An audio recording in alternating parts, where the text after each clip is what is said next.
Bonjour mesdames, messieurs, prenez place et bienvenue dans le jugement du coq Maurice, dans le deuxième épisode du débrief.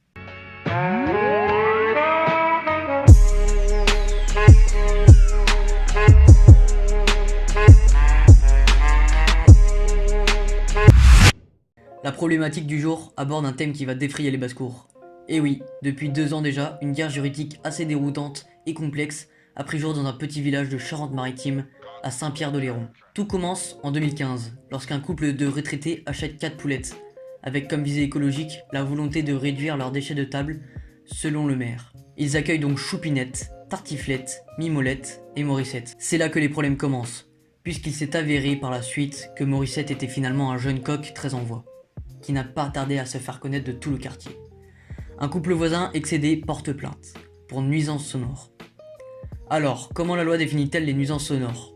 Bruit de voisinage généré par le comportement d'une personne ou d'un animal causant des nuisances sonores peuvent être sanctionnés, dès lors qu'ils constituent un trouble anormal, se manifestant de jour ou de nuit. Mais comment savoir s'il y a nuisance ? Le trouble sonore est sanctionné en journée dès qu'il est répétitif, intensif ou qu'il dure.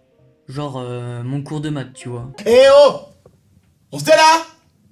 Examen, contrôle, on ferme le clapet. Si le trouble a lieu la nuit, c'est du tapage nocturne. Or, Maurice commence sa journée à 6h30 tous les matins. Dans cette situation, on peut contacter son voisin pour trouver un arrangement amiable. Voire porter plainte, au-delà, saisir le tribunal. Maurice est dans de beaux draps, puisqu'on est à la 3e situation, et que ce conflit de voisinage prend une ampleur nationale. Maurice est devenu le symbole de la défense de la vie à la campagne. Car, comme le dit Corinne Fessot, la propriétaire du coq, je cite, « Ce que je souhaite, c'est avant tout de protéger mon coq, mais également la campagne, d'une manière générale. Et oui, les campagnards cherchent avant tout la sérénité, mais aussi le contact avec la nature et les animaux. Le fait d'avoir une basse-cour est donc normal, mais certains habitants contestent cette idée. À cela s'ajoute le réel problème. Comme raconte le maire de la ville de Maurice, derrière cette histoire, il y a un véritable fait de société. En effet, le nombre de personnes voulant s'installer dans les zones périurbaines pour chercher le plus de tranquillité est en constante augmentation. En 2030, 2 tiers de la population française habitera en zone urbaine. Alors, les coqs devront être internés, tant qu'on y est.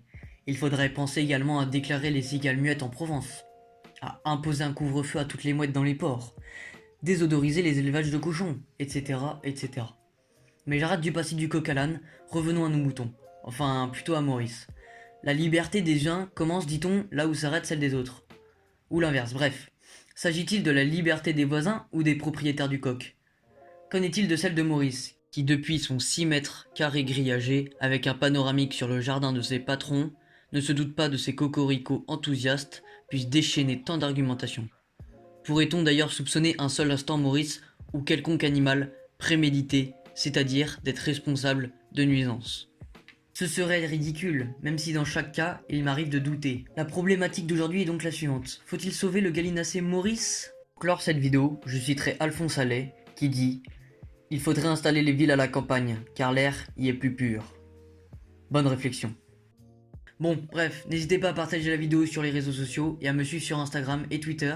Les liens sont dans la description. Sur ce, je vous laisse et je vous dis à la prochaine. Bye bye.